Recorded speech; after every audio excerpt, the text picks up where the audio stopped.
అందరికీ ప్రభు నామములో వందనాలు తెలియజేసుకుంటూ ఉన్నాము. యేసు అతి ప్రశస్తమైన నామానికి మహిమ కలుగునగాక. దేవుడు ఈ సంవత్సరం అంతా కూడా మనందరిని కూడా తన సజీవమైన రెక్కల కింద కాచి సంరక్షించి భద్రపరిచి సంవత్సరం చివరిలోకి వచ్చేసేసాం. మరి కొద్ది రోజుల్లో నూతన సంవత్సరంలో కూడా అడుగు పెట్టవనై ఉన్నాము. అయితే ఇంకనూ మనం సరిచేసుకుంటే చాలా మంచిది. ఎందుకంటే సంవత్సరం చివర అనంగానే కీళ్ళు జరుగుతూ ఉంటాయి, మరణాలు జరుగుతూ ఉంటాయి. 31 లోపు చనిపోయే వాళ్ళు చాలామంది ఉంటారు, కొత్త సంవత్సరం చూడలేని వారు. మరి అలాంటి ఏవి కూడా మనకు సంభవించకుండా క్షేమంగా ఉండాలంటే ప్రార్థనాపూర్వకంగా ఉండాలి. అలాగని మనం ఒప్పుకోవాల్సినవి కూడా ఒప్పుకొని సరిచేసుకోవాల్సినవి కూడా సరిచేసుకోగలిగితే మనం ధన్యులం అవుతాం. సరే, బైబిల్లోంచి కొన్ని మాటలు నేను చెప్పాలని ఆశపడుతూ ఉన్నాను. ఈరోజు అంశం ఏంటంటే కాకుండానట్లు, అంటే ఏం చేస్తే ఏం జరిగిద్ది, లేకపోతే ఏం జరిగితే మనం ఎలాగ ఉండాలి అనే అంశాన్ని మన బైబిల్లోంచి కొన్ని విషయాలు మనం నేర్చుకుందాం. దానియేలు గ్రంథం 1వ అధ్యాయము 8వ వచనాన్ని చదువుకుందాం. దానియేలు గ్రంథం 1వ అధ్యాయము 8వ వచనాన్ని చదువుకుందాం.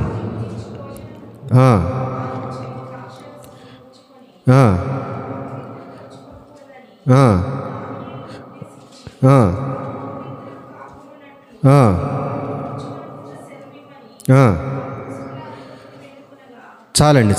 ఇక్కడ మనం చూస్తే దానియేలు వారు ఏమంటూ ఉన్నారంటే, ఈ ఆహారం భుజించి మేము అపవిత్రులు కాకుండానట్లు మాకు సహాయం చేయండి అని వేడుకుంటా ఉన్నారు. ఇప్పుడు మనం నేర్చుకోవాల్సింది ఏంటంటే, మనం అపవిత్రులు కాకుండా ఉండాలి అని అంటే మనం ఒక తీర్మానం కలిగి ఉండాలి.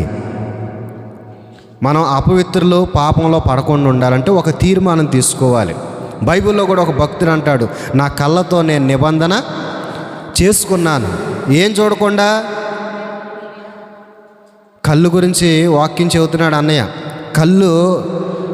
కళ్ళ గురించి చెప్పాలంటే చాలా ఉంది కదా, ఇంకా చెబుతానే ఉన్నారు. అయితే చెడ్డ చూపులు ఉన్నాయి, మోహపు చూపులు ఉన్నాయి, విషపు చూపు చూసినని బైబిల్లో రాస్తుంది.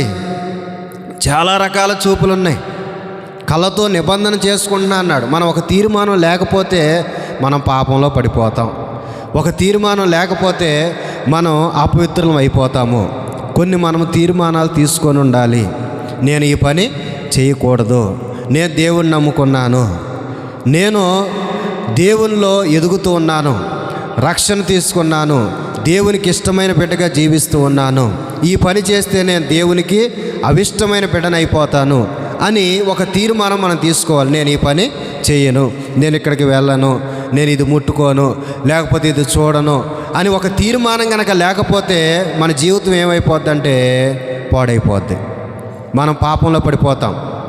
నిజంగా మనం చూస్తే దానియేలు చక్కగా తీర్మానం తీసుకున్నాడు. ఏమని? నేను ఇది భుజిస్తే ఏమైపోతాను అనుకుంటున్నాడు? అపవిత్రుడిని అయిపోతాను. అంటే మంచి అవకాశం వచ్చింది ఆయనకి. ఏంటి అవకాశం? రాజు భోజనం తినేటువంటి మంచి అవకాశం వచ్చింది. అయినా కూడా ఆయన ఏమన్నాడు తెలిసి, ఇది తింటే నేనేమైపోతాను? అపవిత్రమైపోతాను. కొన్ని మనం చేస్తే అపవిత్రులం అవుతాం. అన్నీ అందరూ చేసేవి కాదు. దేవుణ్ణి ఎరిగిన మనం కొన్ని వాటికి దూరంగా ఉండాలి. కొన్ని తినకూడదు, ముట్టుకోకూడదు, వెళ్ళకూడనట్లకి వెళ్ళకూడదు. మనం ఉండే పద్ధతిలో మనం ఖచ్చితంగా ఉండాలి. చాలామంది ఏం చెబుతారు తెలుసా? సీనియర్లు వాళ్ళే వెళ్తే లేదు కానీ మేము వెళ్తే వచ్చిందా అనేవాళ్ళు చాలామంది ఉన్నారు లేదా? ఒకసారి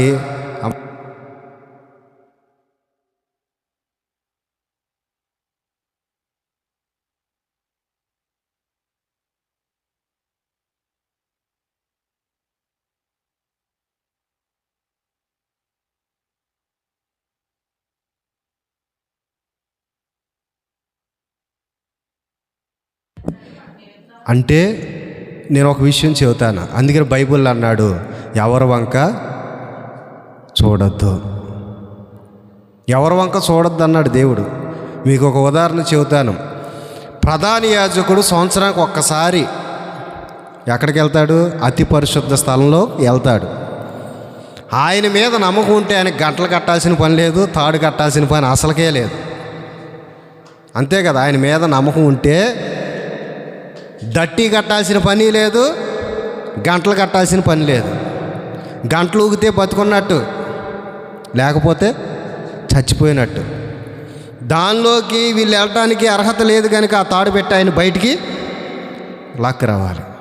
సంవత్సరానికి ఒక్కసారి వెళ్ళి ఆయనే ప్రధాన యాజకుడికే ఆయన పవిత్రంగా ఉంటాడో లేదో నమ్మకము లేదు. మనం ఎంతటి వారము? నిజంగా ప్రియ దేవుని బిడ్డ, నువ్వు ఒక తీర్మానం తీసుకోవాలి. నేను ఈరోజు నుంచి సినిమాలు చూడను, సీరియళ్ళు చూడను, ఇలా లేకపోతే బూతులు ఆడను, కొన్ని పనులకి నేను దూరంగా ఉంటాను. నువ్వు ఒక తీర్మానం తీసుకుంటే నేను ఉండగలనా ఉండలేనా అంటే నువ్వు ఉండలేవు. దేవుడు ఉంచితే ఖచ్చితంగా నువ్వు ఉండగలవు. అవునా కాదా? దేవుడు ఉంచితే మనం ఉండగలం. దేవుని సహాయం కోరుకోవాలి మనం. బైబిల్లో ఒక వ్యక్తి అంటాడు, అయ్యా నాకు అవిశ్వాసం రాకుండానట్లు మీరు నాకు సహాయము చేయండి. దేవుడు సహాయం చేస్తే ఖచ్చితంగా నువ్వు నిలబడగలవు. దేవుడు సహాయం చేస్తే ఖచ్చితంగా ఆ తీర్మానానికి తగినట్లుగా నీవు జీవించగలవు. అందుకనే ప్రియ దేవుని బిడ్డ, ఈ రోజున చాలామంది దేవుని ఎరిగిన బిడ్డలు కూడా అపవిత్రులైపోతూ ఉన్నారు. దేవుని ఎరిగిన వారు కూడా నామకార్థంగా జీవిస్తున్న వారు చాలామంది ఉన్నారు. మనం అలా ఉండకుండా ఉండాలి అని అంటే మనం తీర్మానము తీసుకోవాల్సిందే. ఖచ్చితంగా తీర్మానం తీసుకోవాలి. అయ్యా నేను ఈ పని చెయ్యను. దేవుడు నమ్మదగిన దేవుడు, నిన్ను విడిచిపెట్టడు. దేవుడు నిన్ను విడిచిపెడతాడా? నీకు ఇచ్చే ఆశీర్వాదం నీకు ఇస్తాడు. నీకు వచ్చే ఏదైతే దేవుడు ఇవ్వాలనుకున్నాడో అవన్నీ కూడా నీకు ఖచ్చితంగా ఇస్తాడు. ఎక్కడ కాదు ఇంకో చాట ఇస్తాడు. అంతేగాని మనము అపవిత్రులం అయిపోతున్నాం. ఎవరు అవుతున్నాం? మనం అపవిత్రులైపోతాం. దానియేలు అందుకని అంటాడు, నాకు రాజు భోజనం కూడా వద్దు, అది తింటే నేను ఏమైపోతాను? అపవిత్రుడిని అయిపోతాను. తీర్మానం లేక ఎంతమంది పడిపోయారు బైబిల్లో చెప్పనా? బైబిల్లో నుంచి సొలొమోను గురించి చెప్పారుగా పాస్టమ్ గారు. సొలొమోను కనుక తీర్మానం తీసుకుంటే పాపంలో పడకుండానే ఉండేవాడు. అవునా కదా? దేవుడే చెప్పాడు కదా, అన్య స్త్రీలను వివాహము నేను చేసుకున్నా, ఇది నా తీర్మానం అనే కరెక్ట్గా ఆయన ఉంటే, నిజంగా ఆయన కరెక్ట్ తీర్మానంలో కనుక ఉండగలిగితే అన్య స్త్రీలను చేసుకునేవాడు కాదు. ఆయన హృదయం వారు తిప్పేవారు కాదు. ఆయన ఇతర దేవతల వైపుకి ఆయన మనసు వెళ్ళేది కాదు. తీర్మానం లేకే ఏమైపోయాడు? పడిపోయాడు. బైబిల్లో చాలామంది, సంసోను బలాఢ్యుడు, ఆయన తీర్మానం, ఆయనకి నాజీరు చేయబడినటువంటి వ్యక్తి, ప్రతిష్ఠించబడినటువంటి వ్యక్తి ఏమైపోయాడు? పడిపోయాడు. కారణం ఏంటంటే తీర్మానం లేక. బాప్తీసం తీసుకున్న రోజు చెబుతాం ఏమని? క్రమం తప్పకుండా నీ సన్నిధికి వస్తాం, సాతానుతైనా పోరాడతాం, ఎన్ని శోధనలు వచ్చినా నిలబడతాం, నీ క్రమాలేవి మానం అని చెబుతాం. తీసుకున్న కొత్తలో వాల్ పోస్టర్ ఎంక చూడటానికి కూడా ఈ పని నేను చేయకూడదు, సినిమా వస్తుందా ఇక్కడ నేను ఉండకూడదు, ఇలాంటి తీర్మానాలు ఎన్నో తీసుకున్నాం. మర్చిపోయేవేమో ఒకసారి గుర్తుపెట్టుకో. తీసుకొని వదిలిపెట్టడం ద్వారా మనం ఏమైపోతున్నామంటే అపవిత్రులమైపోతాము. దేవుడు ఏం కోరుకుంటున్నాడు తెలుసా? నేను పరిశుద్ధుని కనుక మీరును పరిశుద్ధులై ఉండమన్నాడు. పరిశుద్ధత లేకుండా ఎవరో తండ్రిని చూడలేరని దేవుడు సెలవిస్తూ ఉన్నాడు. మనం అపవిత్రులకు ఉండొద్దు. దేవుడు కోరుకుంటున్నాడు. దానియేలు చెబుతా ఉన్నాడు, నేను అపవిత్రుని కాకుండానట్లు ఒక తీర్మానం తీసుకున్నాడు. నేను తిన్నంటే తినను, నేను ఏది తింటానో అదే పెట్టండి, పరీక్ష చేయండి అని చెప్పాడు. ధైర్యంగా చెప్పాడు. మనకు మొహమాటాలు ఎక్కువ. మొహమాటానికి పోతే మనం ఏమవుతామంటే పాపంలో పడిపోతాం. బైబిల్లో ఉంటుంది, స్నేహితులు పిలిచారని, బంధువులు పిలిచారని, లేకపోతే ఇంకా ఎవరైనా సరే కావాల్సిన వారు పిలిచారని వెళ్ళకూడనటువంటి స్థలాలకి మీరు వెళ్ళవద్దు అని దేవుడు చెప్పాడు. చేప రూపమే కానీ, జంతు ప్రతిమలే కానీ, స్త్రీ రూపమే కానీ, పురుషుడి రూపమే కానీ దేని దగ్గరికి కూడా మీరు వెళ్ళొద్దని బైబిల్లో రాసింది. మొహమాటంతో వెళ్తారేమో, ఎవరు పిలిచిన మొహమాటంతో కూడా. విషం పెడితే మొహమాటంతో తింటావా? తినవే. గట్టుపైకి తీసుకెళ్ళి దూకమంటే దూకుతావు మొహమాటంతో?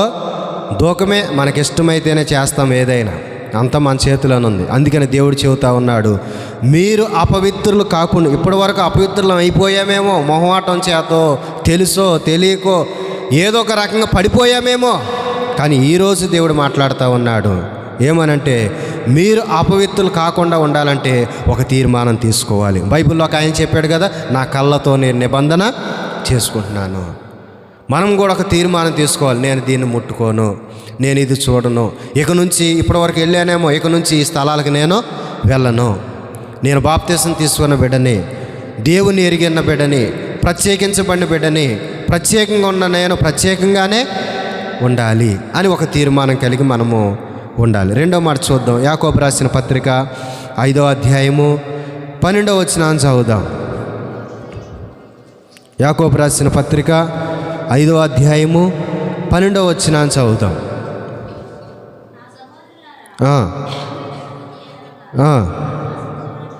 ఆకాశం తోడని కానీ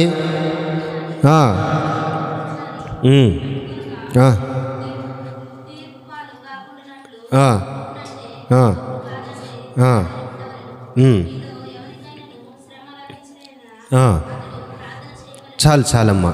రెండో మాట ఏంటంటే, తీర్పు పాలు కాకుండానట్లు నోటిని కాపాడుకోవాలి. మొదటిదేమో అపవిత్రులు కాకుండానట్లు మంచి తీర్మానం కలిగి ఉండాలి. రెండవది తీర్పు పాలు కాకుండానట్లు నోటిని కాపాడుకోవాలి. బైబిల్లో ఉంటుంది, చిన్న అగ్గిపుల్ల అడవిని తగలబెట్టినట్టుగా ఈ నాలుక దేహాన్ని మొత్తాన్ని కూడా తగలబెట్టిద్దంట. అవయవాల్లోకి వెళ్ళ కూడా చిన్న అవయవం నాలుకంట, కానీ అది బహుగా అదిరిపడునని బైబిల్లో రాస్తుంది. నాలుక చాలా డేంజర్ అంట. నేను పరలోకానికి తీసుకుపోవాలన్నా, నరకానికి తీసుకుపోవాలన్నా దేంతో ఉంది? నాలుకతో ఉంది. జీవ మరణాలు దేని వశమై ఉన్నాయి? అంత డేంజర్ అది. అందుకనే తీర్పు పాలు కాకుండానట్లు నోటిని కాపాడుకోవాలని బైబిల్లో రాస్తుంది. చాలామంది ఏం చేస్తారంటే, ఆకాశం తోడంట, తర్వాత భూమి తోడంట, గట్ల మీదొట్టు, మనుషుల మీదొట్టు, ఒట్లెవులు ఎక్కువ బాగా వేస్తారు చెప్పండి. తాగుబోతాడు బాగా వేస్తాడు ఒట్లు, రావటం పిల్లల మీద ఒట్టేసేస్తాడు. ఇక ఈ రోజు నుంచి ఇక నేను ముందు ముట్టుకోనేక, లేకపోతే పిల్లల మీద ఒట్లేస్తాడు. తీసిరా బైబిల్, తీసిరా బైబిల్ మీద వేసేస్తా కావాలంటే ఒట్లేస్తారు. కానీ దాన్ని తగ్గట్లుగా ఎవరో నిలవట్లా. బైబిల్లో రాయబడిన మాటలు చక్కటి మాటలు రాస్తున్నాయి. ఏమనంటే, తీర్పు పాలు కాకుండానట్లు నోటిని కాపాడుకోవాలి అని బైబిల్లో రాస్తుంది. అసలు బైబిల్ ప్రకారం మనం ఒట్లు వేయచ్చా? ఒట్లు వేయద్దు అంటున్నాడు దేవుడు. నీ మాట అవునంటే అవును, కాదంటే కాదు. మరి మిగతా వచ్చేయి బైబిల్లో ఉంటుంది. ఏమనంటే, అపవాది నుంచి వచ్చే మాటలంట, సైతాన్ నోటి నుంచి వచ్చే మాటలు. కథలు అల్లుతారు, బాగా అల్లుతారు కొంతమంది. కథలు బాగా అల్లుతారు. నిజమేనేమో అనిపించింది అంతలా అల్లుతారు కొంతమంది కథలు. దేవుడు చెబుతా ఉన్నాడు, ఒట్లు వేయద్దు అంటున్నాడు. ఆకాశం ఆయన సింహాసనము, భూమి ఆయన పాదపీఠము. అంటే ఎవరి మీద ఒట్టేసినట్టు నువ్వు ఏకంగా మనుషుల మీద వేసే తిన్నంగా ఉండం మనం. అట్లాంటిది ఎవరి మీద వేస్తున్నావు? ఏకంగా దేవుడి మీదే ఒట్టేసేస్తున్నారు. రేపు తీర్పులో దేవుడు నిన్ను లెక్క అడుగుతాడంట. ఏమనంటే, నువ్వు ఒట్టేసావు, దానికి తగినట్లుగా ఉన్నావా? దేవుడు రేపు నిన్ను తీర్పులో అడుగుతాడు. మనం బైబిల్లో చూస్తే మ్రొక్కుకొని కూడా మర్చిపోయే వాళ్ళు ఉన్నారంట. మ్రొక్కుబడి గురించి కూడా దేవుడు తీర్పులో నిన్ను ఖచ్చితంగా అడుగుతాడు. బైబిల్లో ఉంటుంది, నీవు దూత ఎదుట పొరపాటున చెప్పాను, ఏదో పొరపాటున అనేశానని అబద్ధమాడిన వారు అవుతావు, దేవునికి కోపం పుట్టించిన వారు అవుతావు అని బైబిల్లో రాస్తుంది. నోటి ద్వారా ఏం చేసుకుంటున్నామంట? మనము తీర్పు పోలయ్యేటట్లుగా చేసుకుంటున్నామంట. బైబిల్లో ఉంటుంది, మనుషుడు మాట్లాడు ప్రతి మాట తీర్పులో ఉంటుంది. నువ్వు మంచి మాట్లాడినా ఉంటుంది, చెడు మాట్లాడినా ఉంటుంది. నువ్వు ఎలాంటి మాటలు నీ నోటి నుంచి వచ్చినా దానికి తీర్పులో నువ్వు ఖచ్చితంగా లెక్క చెప్పాలి. అందుకని నోటిని చాలా భద్రంగా మనము కాచుకోవాలంట. విస్తారమైన మాటల్లో దోషముండక మానదని బైబిల్లో రాస్తుంది. ఎక్కువగా మాట్లాడామనుకో ఏదో ఒకటి మాట దొర్లిద్ది, తగాదులు అవుతాయి, పాపపు మాటలు వచ్చేస్తాయి, ఇంకొకటి వచ్చేస్తుంది. అందుకని నోటిని చాలా భద్రంగా కాచుకోవాలి. అవసరమైనప్పుడే మాట్లాడు, దేవుని గురించి మాట్లాడు. బైబిల్లో ఉంటుంది, ఇద్దరు భక్తులు దేవుని గురించి మాట్లాడుకొని చుండగా చెవియొగ్గి ఆలకించనని బైబిల్లో రాస్తుంది. వ్యర్థమైన మాటలు మాట్లాడుకుంటే ఉపయోగం లేదు. నువ్వు ఏ మాట మాట్లాడినా, నువ్వు ఎలాగున్నా సరే, నేను ప్రతి క్షణము కనిపెట్టే ఒక ఆయన ఉన్నాడు. ఎవరో? సైతాను. మరి సైతాను దేవదూతలు నిలిచే సమయంలో సైతాను వెళ్ళింది కదా ఎవరి దగ్గరికి? వెళ్ళి ఏం చెప్పింది? నేను అటు అటు తిరుగుతున్నానంటే దేవుడు అంటాడు, నా భక్తుడని ఏబు గురించి ఆలోచించావా అని అంటాడు. అంటే సైతాను పని ఏంటి? అటు ఇటు తిరగటమే. నువ్వు ఏమని చెప్పిద్దో తెలుసా? అయ్యా నిన్ను నమ్ముకుంది కానీ బూతులు మా అల్ల, నిన్ను నమ్ముకుంది కానీ అసలు ఏం చేస్తుందో తెలియట్లేదు, ఏం చేస్తున్నాడో తెలియట్లేదు, నిన్ను నమ్ముకుంది కానీ నీకు అన్నీ కూడా వ్యతిరేకమైన పనులే అని నీ గురించి సాడీలు చెప్పిద్ది. అందుకని నీ నోటిని నువ్వు చాలా భద్రంగా కాపాడుకోవాలి. నోటిని చాలా భద్రంగా కాపాడుకోవాలి. అందుకని ప్రియ దేవుని బిడ్డ, నువ్వు తీర్పు పాలు కాకుండానట్లు, తీర్పులో వెళ్ళామంటే నరకానికి వెళ్ళిపోయినట్టే. అంతే కదా, తీర్పులో నిలబడ్డామంటే దోష అయితేనే నిలబడాలి. అంతే కదా, దోష అయితేనే నిలబడేది. బోన్లో నిజంగా మన తీర్పులోకి వెళ్ళకూడదు. వెళ్ళకుండా ఎక్కడికి వెళ్ళిపోవాలి? పరలోక రాజ్యం. మనం ఎక్కడి నుంచి వచ్చామో అక్కడికి వెళ్ళాలి. తీర్పులో మనం దోషులుగా నిలబడకుండా ఉండాలి అని అంటే మన నోటిని చాలా జాగ్రత్తగా కాపాడుకోవాలి. చాలామంది నోటికి ఎంత వస్తే అంత పేల్తూ ఉంటారు, ఆటం బాంబులు పేలినట్టు. ఏదొస్తే అది మాట్లాడేస్తూ ఉంటారు. ఎదుటివారు బాధపడతారని కూడా అనుకోరు. నోటి ద్వారా పెద్ద చిన్న, గురువు దైవం అనే సంగతి మర్చిపోయి మాట్లాడే వాళ్ళు కూడా చాలామంది ఉన్నారు. అందుకని దేవుడు అంటా ఉన్నాడు, నోటిని చాలా జాగ్రత్తగా కాపాడుకోవాలంట. నువ్వు ఎలా పడితే అలా మాట్లాడాలంటే తీర్పులో ప్రతి మాటకు లెక్క చెప్పాలి. ప్రతి మాటకు లెక్క చెప్పాలి, ప్రతి మాటకి. అందుకనే ఎలా మాట్లాడుతున్నామో మనల్ని ఒక్కసారి పరిశీలన చేసుకోండి. ప్రియ దేవుని బిడ్డ, మందిరానికి వస్తున్న మన అందరూ గమనిస్తున్నారు. ఇలా మాట తీరు మారిందా? బూతులు మానేశారా? తగు మానేశారా? ఇలా మాట ఎలాగుంది? మృదువుగా ఉందా లేకపోతే ఇదివరకు లాగానే ఉందా అని మన మాట తీరును కూడా గమనిస్తున్నారు. కనుక మన మాట తీరును మనము మార్చుకోవాలి. మూడో మాట చూద్దాం. హెస్కేలు గ్రంథం 18వ అధ్యాయము 30వ వచనాన్ని చదువుదాం. ఇంకా 2 మాటలు చదువుతాం, 3, 4 2 మాటలు చదువుతాను. ప్రైజ్ రాండి. హెస్కేలు గ్రంథం 18వ అధ్యాయము 30వ వచనాన్ని చదువుదాం.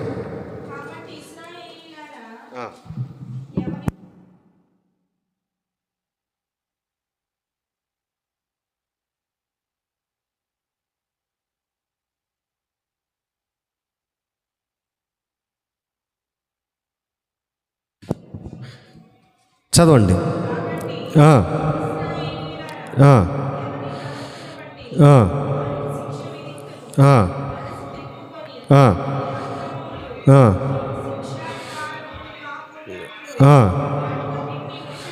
చాలండి. మూడవ మాట ఏంటంటే మన అక్రమములన్నిటినీ విడిచిపెట్టాలి. విడిచిపెట్టకపోతే ఏమవుతుంది? మన మీదకి శిక్ష ఖచ్చితంగా వచ్చిందంట. మనం చేసే అక్రమైన పనుల వల్ల ఇవాళ బాగుండొచ్చు, రేపు బాగుండొచ్చు, పాపం పరిపక్వమైనప్పుడు ఖచ్చితంగా మన మీదకి శిక్ష అనేది వచ్చిద్ది. మన అక్రమాలను విడిచిపెట్టాలంట. చాలామంది సక్రమంగా ఉంటలా, ఇవాళ అక్రమంగా ఉంటున్నారు.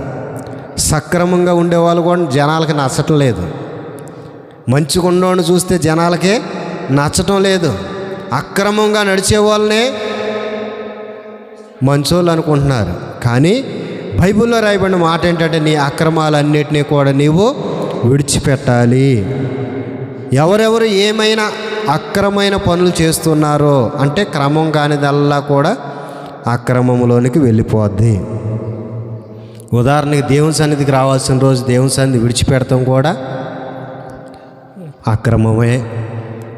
ప్రార్థించవలసిన సమయంలో ప్రార్థించకపోవటం అక్రమమే. అంటే ఏది చేయాలో అది దాన్ని చేయకుండా మనం వ్యతిరేకమైన చేయటం అంతా కూడా అక్రమం కింద వచ్చేసిద్ది. అక్రమంగా నడుచుకునే వారి మీదకి ఏమొచ్చిందంట? శిక్ష వచ్చిద్ది. అక్రమమైన పనులన్నిటినీ విడిచిపెట్టాలి. ఏం విడిచిపెట్టాలి? అక్రమమైన పనులు. బైబిల్లో దేవుడు చెప్పాడు ఏమనంటే, నీ భర్తతో నువ్వు సంతోషంగా ఉండు, నీ భార్యతో నువ్వు సంతోషంగా ఉండు. ఇది నచ్చట్లేదు ఎవరికి? ఇది నచ్చటం లేదు. భర్తను విడిచి మరొకరితో పాపం చేస్తున్న ఓ స్త్రీ, భార్యను విడిచి వేరొక స్త్రీతో నడుచుకుంటున్న ఓ పురుషుడా, అది అక్రమం కింద వచ్చింది. అది ఎప్పటికైనా సరే నీ మీదకి శిక్ష ఖచ్చితంగా వచ్చిద్ది. అక్రమంగా నడిచేవారికి శిక్ష తప్పదు.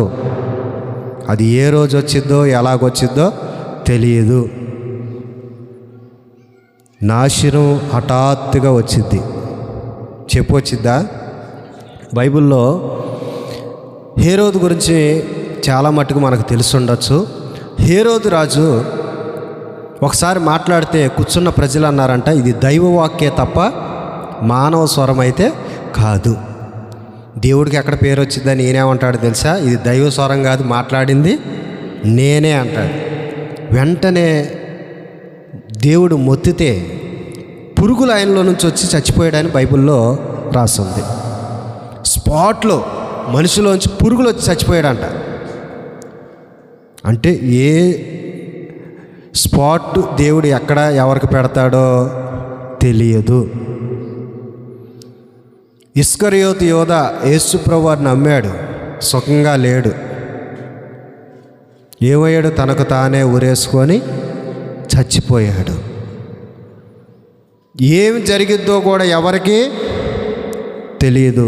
సక్రమంగా లేకపోతే, అక్రమంగా ఉంటే శిక్ష తప్పదు. సౌలు మహారాజు దేవుని మాటకు వ్యతిరేకంగా నడవటమే కాకుండా తాను వద్దు అని బహిష్కరించినటువంటి కర్ణపిశాచాలు కావచ్చు, సోది వాళ్ళు కావచ్చు, వాళ్ళ దగ్గరికి మళ్ళీ ఈయనే పోయాడు. చెప్పింది ఎవరు? ఆయనే చెప్పాడు, మళ్ళీ ఆయనే పోయాడు. క్రమం పెట్టింది ఆయనే. కానీ క్రమంగా నడుచుకోకుండా ఎక్కడికి పోయాడు? అక్రమమైన దారిలో వెళ్ళాడు. ఎందుకు చెబుతున్నానంటే, క్రమం లేకపోతే అక్రమంలోనికి వెళ్ళామంటే ఖచ్చితంగా మన మీదకి శిక్ష తప్పదు. అందుకనే మనం ఎలాగున్నామో ఒకసారి పరిశీలన చేసుకోండి. మీ అందరికీ ఒక మాట చెబుతాను. మనము ఈ సంవత్సరానికి చివరిలోకి వచ్చాం. బ్రతికున్నామంటే దేవుడు కృపే. చచ్చిపోయిన వాళ్ళకి అవకాశం లేదు, బ్రతుకున్న మనకు అవకాశం ఉంది. ఏం చేసుకోవటానికి? ఇంకా పాపం చేయటానికి కాదు, మనల్ని మనం మార్చుకోవటానికి, సరి చేసుకోవటానికి మనకి ఇంకా అవకాశము ఉంది. చచ్చిపోయిన వాళ్ళకి అవకాశం లేదు, మనకు అవకాశం ఉంది. ఈరోజు దేవుడు నీతో మాట్లాడుతున్నాడు, నాతో మాట్లాడుతున్నాడు. మనందరం కూడా ఈరోజు సరి చేసుకోవాల్సిన వారమై ఉన్నాము. క్రమంగా ఉన్నామా, అక్రమమైన మార్గంలో నడుచుకుంటున్నామో ఒక్కసారి పరిశీలన చేసుకోండి. అక్రమంగా ఉంటే, క్రమం తప్పితే ఏదో ఒక రోజు నీ మీదకి శిక్ష ఖచ్చితంగా వచ్చిద్ది. ఖచ్చితంగా శిక్ష వచ్చిద్ది. అది ఎలాంటి శిక్ష, ఏ రకంగా వచ్చిద్దో కూడా ఎవరు చెప్పలేరు. అది నీ ఇంట్లో నుంచే రావచ్చు, బయట వారి నుంచే రావచ్చు, ఎక్కడ ఎలా ఏం జరిగిద్దో కూడా తెలియదు. అందుకనే అక్రమాన్ని విడిచిపెట్టండి. ఒక తీర్మానం తీసుకోండి ఈరోజే, అయ్యా ఇప్పటి వరకు నేను అక్రమంగానే నడిచాను. ఒప్పుకోండి, తప్పులేదు. నాతో చెప్పమంటలా, నా చెవిలో చెప్పమంటలా, ఎవరితో చెప్పమంటున్నాను? అది నాకు చెప్పొద్దు, దేవుడితో చెప్పండి. అయ్యా నేను ఇప్పటి వరకు నీకు వ్యతిరేకంగా అక్రమైన మార్గంలో నేను నడిచాను, నన్ను క్షమించు. ఈరోజు నుంచి సక్రమంగా నేను నడుచుకుంటాను. తీర్మానం తీసుకో. లేదంటే శిక్ష తప్పదు, శిక్ష తప్పదు. ఎటు నుంచి వచ్చిద్దో తెలియదు. అవకాశం ఉంది ఇప్పుడు మార్చుకోవటానికి. అవకాశం లేని వాళ్ళు ఏం చేయలేరు. చచ్చిపోయిన వాళ్ళు ఏమనుకుంటారు తెలుసా? ఏమనుకుంటారు? నేను ఇంకా బతికుండా బాగుండేది, నేను మార్చుకోవటానికి అవకాశము ఉండేది. ధనవంతుడు ఏమన్నాడండి? మనకు తెలుసు కదా, పాతాళంలో నరకంలో వేదన పడుతూ నాకు ఇంకా 5గురు ఉన్నారు, అక్కడికి లాజర్ని అసలు నన్నే పంపించమని అడుగుదాం అనుకున్నాడేమో. లేకపోతే బాగోదని లాజర్ని అడిగాడు. నాకు అవకాశం ఉంటే నేను కూడా మారుదని అని అనిపించింది. ఎక్కడికి వెళ్ళాక? అక్కడికి పోయాక. ఇక అక్కడ అవకాశాలు ఏమి ఉండవు. అందుకని ఇక్కడ నీ బ్రతుకున్నావు కనుక ఈరోజే ఒక తీర్మానం తీసుకో. అయ్యా ఇప్పటి వరకు ఏమేమి అక్రమైన పనులు చేశానో, మనుషుల ఎడలే కానీ, నీ ఎడలే కానీ, తెలిసే కానీ తెలియకే కానీ, ఊహల ద్వారా, ఉద్దేశాల ద్వారా, తలంపుల ద్వారా నేను చేసిన ప్రతి అక్రమైన ఆలోచనలు, పనులన్నింటినీ కూడా క్షమించి ప్రభు అని ఒక తీర్మానం తీసుకో. దేవుడు నేను క్షమిస్తాడు. చివరికి ఒక మాట నేర్చుకుందాం. జపన్య గ్రంథము 3వ అధ్యాయము 7వ వచనాన్ని చదువుకుందాం. జపన్య 3:7.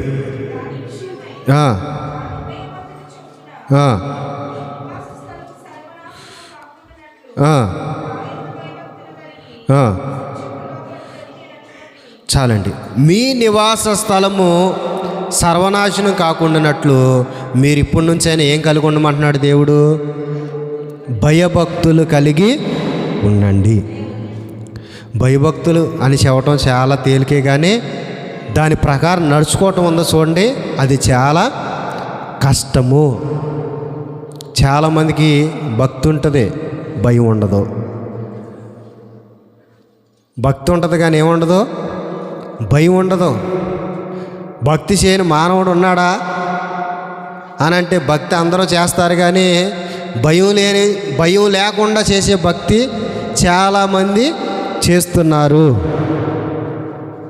ఇప్పుడు ఇక్కడ గుడి ఉంది, చాలామంది దండం పెట్టుకునే వాళ్ళు నేను చాలామంది చూశాను. అంటే వాళ్ళకి ఏముంది? భక్తి ఉంది బట్టే. మరి గుడికి రావే? ఏమి లేదు, భయం లేదు.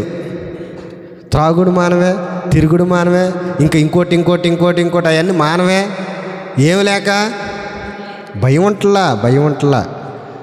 భక్తి అందరూ చేస్తున్నారు, కానీ మనకు ఉండవలసింది ఏంటంటే ఏముండాలి? 2 ఉండాలి. భక్తి ఉండాలి, భయం కూడా ఉండాలంట. ఎందుకు భయభక్తులు కలిగి ఉండమంటున్నాడంటే, నీ ఇల్లు సర్వనాశనం కాకుండానట్లు నీవు భయభక్తులు కలిగి ఉండాలి. ఇల్లు ఏమైపోతున్నాయంట? పాడైపోతున్నాయి. ఇల్లు అంటే ఇల్లా? ఇంట్లో ఉంటున్నటువంటి మనుషులు పాడైపోతున్నారు. హృదయాలు పాడైపోయినాయి, మనుషులు పాడైపోయారు, బుద్ధులు పాడైపోయినాయి, నడవడిక పాడైపోయింది, మనుషుల జీవన విధానం అంతా కూడా పాడైపోయింది. చెడ్డ ఆలోచనలు, చెడు తలంపులు, లెగిస్తే ఏం చెడ్డ పని చేయాలా, ఇదే ఆలోచనలతో మానవుడు పాడైపోతున్నాడు. అందుకని దేవుడు చెబుతా ఉన్నాడు, మీరు సర్వనాశనం కాకుండానట్లు దేవుని యందు భయభక్తులు కలిగి ఉండండి. ఈ రోజు నుంచి అయినా, ఇప్పటి వరకు ఉన్నావో లేదో తర్వాత సంగతి, గతాన్ని మర్చిపో. ఇప్పటి నుంచి అయినా సరే దేవుని యందు భయభక్తులు కలిగి మనము ఉండాలి. భయము ఉండాలి, భక్తి ఉండాలి. భయం ఉంటే ఏం చేయం? భయం ఉంటే ఇప్పుడు స్కూల్కి వెళ్ళే పిల్లలు ఉన్నారండి, హోంవర్క్ రాయిపోతే మేడమో సారో కొడతారని భయంతో వీళ్ళు ఇంటికాడే ఏం చేస్తారు? అదే భయం లేకపోతే, భయం లేదనుకో వెళ్తే ఏం చేస్తారులే అంటే రాయరు. మనం కూడా అంతే. ఏమవుతుందిలే, ఎన్ని చేయలా, పాపం చేసామంటే ఇది అయిద్దంటే చాలా చూసాంలే, ఎన్నో చేసాం, ఎప్పుడు కూడా ఏమీ అవ్వాలా, ఇప్పుడు ఏదో అయిపోద్దా అనుకునే వాళ్ళు చాలామంది ఉన్నారు. ఎన్నిసార్లు చేయలా, ఎన్నోసార్లు చేసాం, ఏం కాలేదు, ఏం అవ్వలేదు, ఇప్పుడు మాత్రం ఏమవుద్ది నాకు అనుకునే వాళ్ళు ఉన్నారు. హఠాత్తుగా వచ్చింది. బైబిల్లో ఉంటుంది, ఎన్నిసార్లు గద్దించినను లోబడిన వాడు హఠాత్తుగా నాశనం అయిపోతాడంట. దేవుడు ఒక మారు మాట్లాడను, 2 మార్లు మాట్లాడను. దేవుడు మాట్లాడుతున్నాడు, హెచ్చరిస్తున్నాడు, బుద్ధి చెబుతున్నాడు, గద్దిస్తున్నాడు. అయినా కానీ మనం సరి చేసుకోలేకపోతే మన మీదకి ఎటు నుంచి ఏమొచ్చిందో తెలియదు. వచ్చినాక నిందలు రావటం, పాపం చేశారని అనిపించుకోవటం తేలికగానే ఉండొచ్చు, కానీ అది రూపుమాపబట్టం అనేది చాలా కష్టం. పాపాత్ముడు అనిపించుకోవటం తేలికే, కానీ పుణ్యాత్ముడు అనిపించుకోవటం చాలా కష్టం. వీళ్ళు మారారా అనిపించుకోవటం చాలా కష్టం. చెడ్డోడు అనిపించుకోవటం చాలా సింపుల్, కానీ మంచోడు అనిపించుకోవటం ఉంది చూడండి, అది చాలా కష్టం. అందుకనే ప్రియ దేవుని బిడ్డ, మనము సర్వనాశనం కాకముందే దేవుని యందు భయభక్తులు కలిగి మనము ఉండాలంట. దేవుడు అంటే భయం ఉండాలంట, భక్తి ఉండాలంట. భక్తి ఉంటే సరిపోదు, భయం కూడా ఉండాలి. కొంతమంది భక్తి బాగానే చేస్తారు, అసలు ఏ క్రమం పెట్టినా గుళ్ళో మానరు, ప్రతి క్రమానికి వస్తారు. ఇంటికి వెళ్ళి భర్తను మాత్రం అనరాని మాటలు అనేవాళ్ళు ఉన్నారు. భక్తి బాగానే చేస్తారు, ఇంటికి వెళ్ళిన తర్వాత చేయకూడని పనులు చేసేవాళ్ళు చాలామంది ఉన్నారు. ఒకవేళ అలాగుంటే నీకేమీ ఉండలేదు, భయం ఉంటలా. భయం ఉండపోవటానికి కూడా ఒక కారణం ఉంది. మా యేసయ్యేగా, మా దేవుడేగా, మేము ఎన్ని చేసినా ఆయనే క్షమిస్తాడులే, కరుణామయుడు, దయామయుడు, దయగలిగిన తండ్రి అని అనుకుంటున్నావేమో. బైబిల్లో దావీదు హృదయానుసారుని కూడా దేవుడు విడిచిపెట్టాడా? ఆయన చేసిన పాపానికి శిక్ష ఆయన అనుభవించాడు. మోషే నా ఇల్లంతట్లో నమ్మకస్తుడు అన్నాడు, ఆయన చేరాడా? చేరలేదు. అంటే ఎవరిని కూడా దేవుడు విడిచిపెట్టడు. అంత భక్తి చేసిన వాళ్ళే వాళ్ళే విడిచిపెట్టబడలేదే. మనం ఎంతటి వారమండి. అందుకనే ప్రియ దేవుని బిడ్డ, అక్కడ దాకా ఎందుకు, ప్రధాన దూతైన లూసిఫర్నే దేవుడు ఆకాశములో అక్కడి నుంచి పైనుంచి తంతే పాతాళంలో ఒక మూల పడిందండి. 24 గంటలు పరిశుద్ధుడు అన్న దూతనే విడిచిపెట్టలేదు దేవుడు. నువ్వెంత, నేనెంత? మా దేవుడేం తప్పులు చేస్తున్నావా, ఆయన క్షమిస్తాడులే అని అనుకుంటున్నావా? సర్వనాశనం కాకముందే, శిక్ష మనకు రాకముందే మనం చేయవలసిందల్లా దేవుని యందు భయము భక్తి కలిగి ఉండాలి. భయం ఉంటే ఏ పాపము చేయము. భయం ఉంటే మనం మంచిగానే ఉంటాం. అమ్మో ఈ పని చేసా అంటే మా నాన్న కొడతాడు, మా అమ్మ తిట్టి, ఆ భయం ఉంటే ఆ పని చెయ్యం. అలాగనే దేవుడు ఈ పాపం చేస్తే అమ్మో దేవుని శాపం నా మీదకే. ఒక అన్యుడిని చూడండి, మన దేవుడిని ఏదన్నా అనాలంటే వాళ్ళకి ఏమవుతుంది? భయం వచ్చేసిద్ది. అమ్మో దేవుడిని అన్నామంటే ఏ శాపం నా మీదకే వచ్చేసింది. మరి మనకు లేదు అది. దేవుణ్ణి ఆరాధిస్తున్న మనమేమో మన దేవుడేగా అని అనుకుంటున్నాం, కానీ భయము భక్తి కలిగి ఉండమని దేవుడు సెలవిస్తున్నాడు. 4 మాటలు నేను చెప్పాను, ముగిస్తున్నాను. 1, అపవిత్రులు కాకుండానట్లు మంచి తీర్మానం కలిగి ఉండాలి. 2వది, తీర్పు పాలు కాకుండానట్లు నోటిని కాపాడుకోవాలి. అక్రమం చేసి శిక్ష తెచ్చుకోకుండా అక్రమాన్ని విడిచిపెట్టాలి. 4వది, సర్వనాశనం కాకముందే దేవుని యందు భయభక్తులు కలిగి ఉండాలి. బైబిల్లో రాజు కోపం వస్తే అప్పటికప్పుడైనా మనల్ని చంపేయగలడు, అవునా కదా? బైబిల్లో ఒక రాజు అంటాడు, మీ ఇల్లన్నీ కూడా పెంట కుప్పలో ఎంతసేపు పట్టదో, రాజు తలుచుకుంటే దెబ్బలు కొదులేదు. అంటే ఏదైనా ఈ లోకంలో ఉన్న రాజే ఏదైనా చేయగలుగుతున్నాడంటే మన పరలోకపు తండ్రి రాజు అయిన దేవుడు ఇంకేదైనా స్పాట్లో మనల్ని చేయగలడు. ఆయన చేతిలో పడటం బహుభయంకరం. ఆయన చేతిలో పడకుండా ఉండాలి అని అంటే ఇప్పుడే ఒక తీర్మానం తీసుకో, నోటిని కాపాడుకో, అక్రమాలను విడిచిపెట్టు, సక్రమంగా ఉండండి. భయభక్తులు కలిగి మనం జీవిస్తే దేవుడు మనల్ని దీవిస్తాడు. మనకు అవకాశం ఉంది కనుక మార్చుకుందాం. అటువంటి కృప దేవుడు మనందరికి దయచేయను గాక. ప్రార్థన చేసుకుందాం, అందరూ కూడా మోకరిల్లుదాం, చిన్న ప్రార్థన చేసుకుందాం, అందరూ కూడా కళ్ళు మూసుకుందాం, ప్రార్థన చేసుకుందాం. ప్రభువా,